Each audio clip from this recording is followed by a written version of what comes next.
What's going on, everybody? It's ETAPRIME back here again. Today we're going to be taking a look at some accessories that I've been using for the ASUS ROG Ally. Now there's a lot of stuff here and some of it really does come in handy. Some of it may be needed for some people who need a little more storage so they can hold more games here.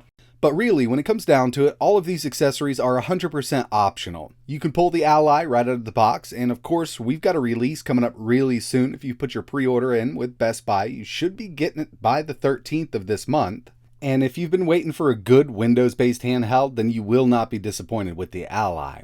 All of these accessories have been tested with the unit I have here, and if you're rocking a different handheld, like let's say an Aya Neo, a Steam Deck, or even a 1X player, a lot of this stuff also makes sense for those also. I will leave links in the description to where you can get each one of these, but with that out of the way, let's go ahead and jump into it.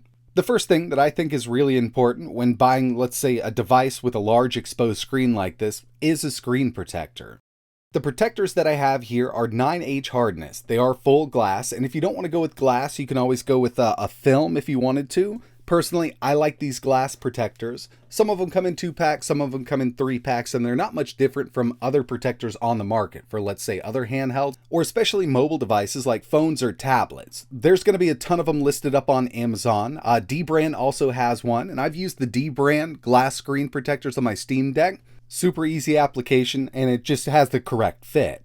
And if you want to spend a little more money and get the best quality, I would suggest getting, one of those name brands like a D brand. But if you're looking to save some cash, you can pick some of these up on Amazon for around $8.99. And this actually had a 5% off coupon. I've seen it fluctuate between 5% off and 8% off.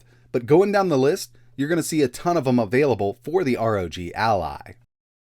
Next up, we're talking about micro SD cards. The Ally utilizes a UHS 2 slot here, and you can go lower than that if you want to. Really, the benefit of having a faster card like a UHS 2 would be your download speeds while downloading your games directly to that micro SD card. Load times can also be increased from a slower card by a little bit, but it's not going to make a super huge difference for your load times. Really, the main benefit here would be your download speed, so we could download at the full potential of our Wi-Fi or Ethernet, depending on how you want to download your games. But the UHS 2 cards can get quite expensive. If you can afford it, I would suggest getting UHS 2, but UHS 1 is also going to work really well for loading up games. But what I've been using is a 512 gigabyte Team Group card that I picked up for $30. I think it was actually on sale for $28 when I bought it a couple weeks ago. So definitely keep an eye out, but just keep in mind, even if you get one of the UHS 1 cards, load times aren't going to be affected as much as download speeds to that card. Battery life is a huge deal when it comes to these handhelds, but luckily ASUS has packed in a 65-watt charger, so you can actually charge the battery up from 0 to 100% in 1.4 hours on the Ally, but when you're on the go and don't have an extra outlet to plug into, I would suggest some type of portable battery.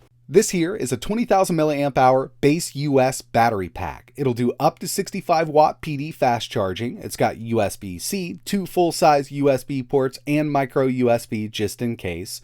This is the battery bank that I've been using with the Steam Deck. It's served me very well, and if I need to charge up my phone on the go, I can also do it. We've got plenty of ports here. Also has an LED readout, which will tell us what we have left in the battery, and it'll also give us a charge rate indicator. It'll give us voltage and wattage through that LED indicator, and you can charge it up with the 65-watt charger that came with the ASUS Ally. So you don't need an extra one, but you will need some type of USB Type C cable. And the one that I've been using is actually pretty cool.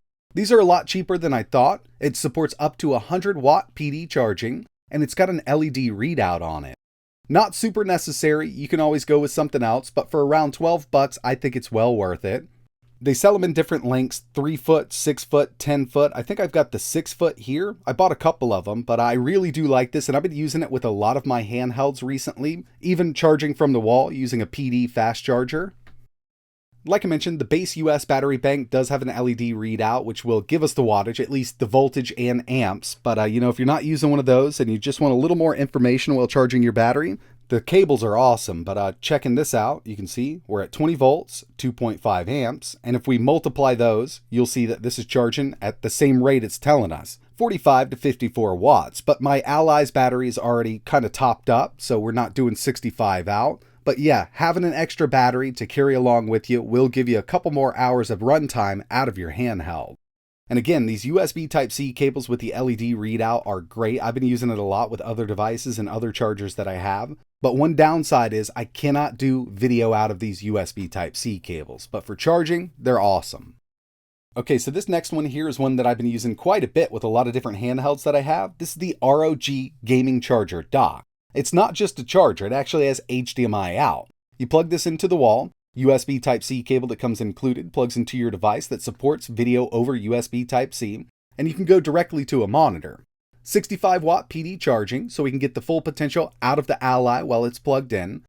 And it also has a single USB 2.0 port, so you can plug in a keyboard and mouse or even storage if you wanted to.